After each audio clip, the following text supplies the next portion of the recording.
Sector commander जो है वो चांद पर रहता है। जस्टिस मोहसिन अख्तर कियानी के जो आज के रिमार्क्स थे अहमद फराद जो शायर गुमशुदा हैं उनको लेकर, तो बात आहिस्ता आहिस्ता बढ़ती जा रही है।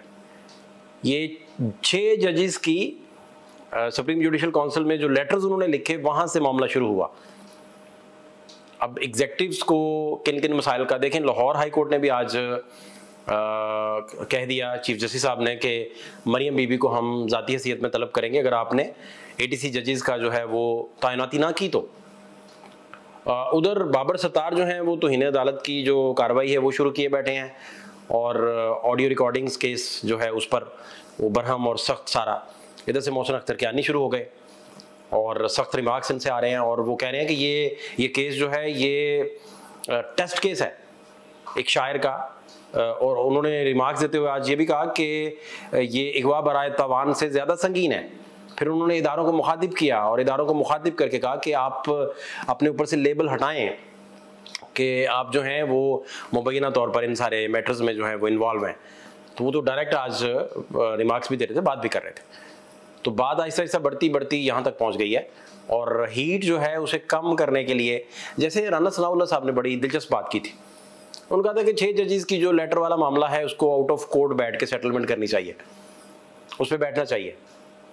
तो अगर राना सनाउल्लाह साहब ने ये बात की है और उनकी गवर्नमेंट है और वो नवाज शरीफ साहब के करीबी भी हैं, शहबाज शरीफ के भी करीबी हैं और साबिक वज़ीर दाखिला भी हैं, तो उन्होंने इसका कोई फार्मूला, कोई बात, कोई कुछ तय हुआ होगा। फिर अब आप यहाँ से चले जाएं थोड़ी देर के लिए इफ्तिखार चौधरी दौर में, तो इफ्तिखार चौधरी दौर में भी इसी तरह के रिमार्क्स रोज़ाना की बुनियाद पर सुनने को मिलते थे।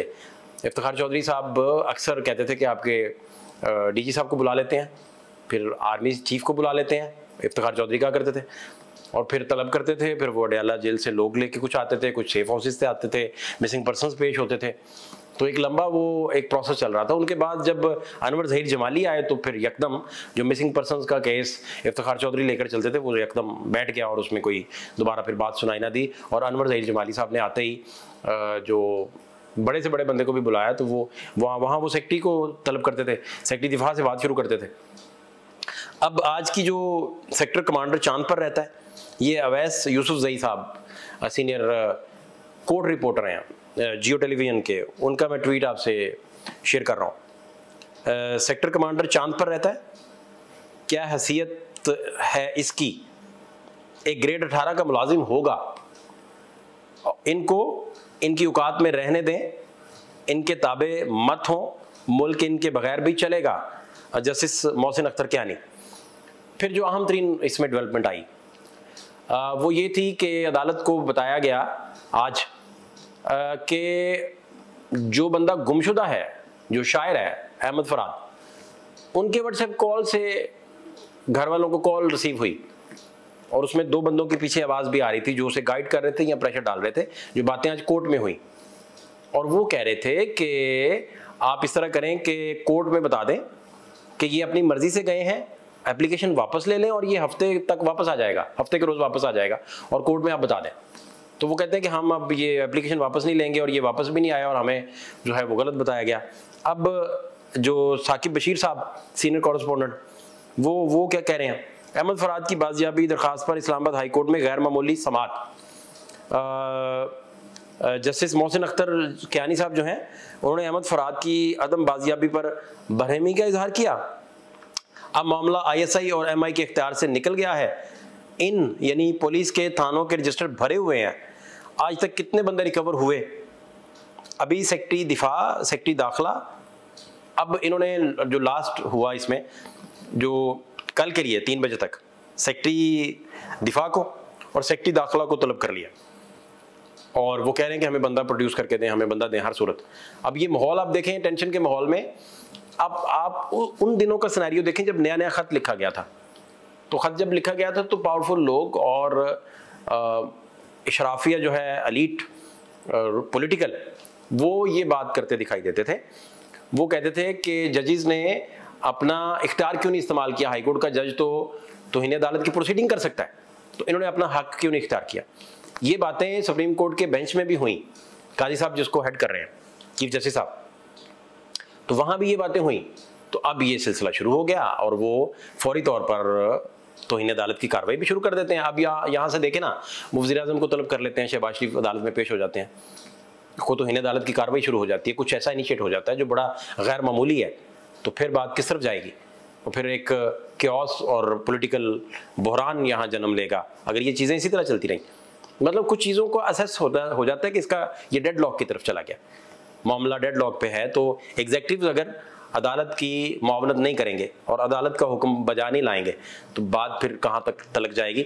असल बात ये है, अच्छा उन्होंने कहा कि सेक्रेटरी दिफा और सेक्रेटरी दाखिला, फिर वज़रा और वज़ीर-ए-आज़म, फिर कबीना को बुलाऊंगा। उन्होंने सारे लाइन में रख लिए।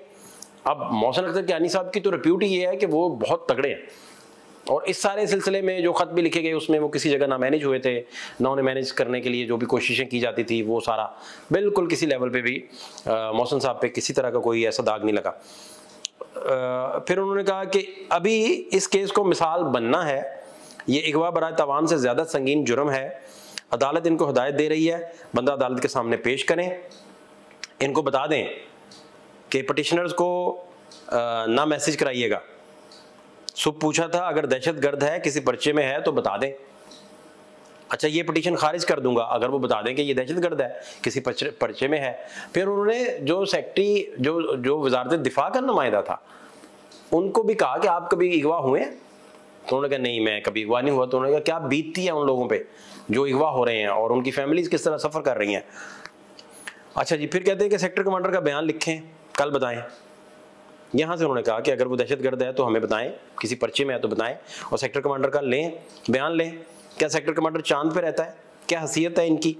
18 ग्रेड का अफसर है, पता नहीं क्या बना दिया है, मुल्क चलेगा इनके बगैर भी, और मत लोगों को अगवा होने दें। कल सुबह सेक्टर कमांडर का बयान लेकर आएँ, सेक्रेटरी दाखिला और सेक्रेटरी दिफा कल 3 बजे ज़ाती हैसियत में पेश हों। ये सारी समाअत की कार्रवाई और ये कल तक सिलसिला जो है वो मुलतवी हो गया। प्राइम मिनिस्टर पाकिस्तान को इंटरवेंशन इसमें करके, क्योंकि एग्जेक्टिव हैं और पूरा मुल्क उनकी तरफ देखता है इस सारे मामले में, तो इस क्योस और बहरान की कैफियत को फौरी टाला जा सकता है। उनके सारे नीचे एजेंसियाँ उनके अंडर काम कर रही हैं, उनकी IB है, उनके दीगर एजेंसीज हैं, सारे ऑर्गन्स काम कर रहे हैं, तो उनसे पूछें, बंदा लें और कल अदालत में पेश करें, मसला निपट जाएगा। अदरवाइज तो ये, और वहाँ वो देखें ना, अब इलेक्शन की रिगिंग के प्रोसेस को भी पूरे मैकेनिज्म के साथ सारे लोगों ने देखना शुरू कर दिया, और हाई कोर्ट से ये चीज़ें जो हैं वो ऐसा एक बहुत बड़ा बमशेल बनकर जब गिरेंगी तो इलेक्शन और ज़्यादा क्वेश्चन हो जाएगा। जब आपके पास सरकारी दस्तावेजात होंगे, वो फोरेंसिक्स होंगे, को मसाइल होंगे, पैटर्न धांधली का होगा, तो फिर बात किस तरफ जाएगी? फिर इधर मरियम बीबी पेश हो रही होंगी ATC के जज ना लगाने पे, उधर शहबाज शरीफ पेश हो रहे होंगे, चचा ऊपर पेश हो रहे होंगे, नीचे उनकी भतीजी जो है वो पेश हो रही होंगी, तो बात फिर चलेगी किस तरह और मुल्क कैसे आगे बढ़ेगा? कल भी इस समाअत पे आपको मजीद अपडेट करेंगे। फात शहबाज खान को इजाज़त दीजिए, अल्लाह ने के बाद।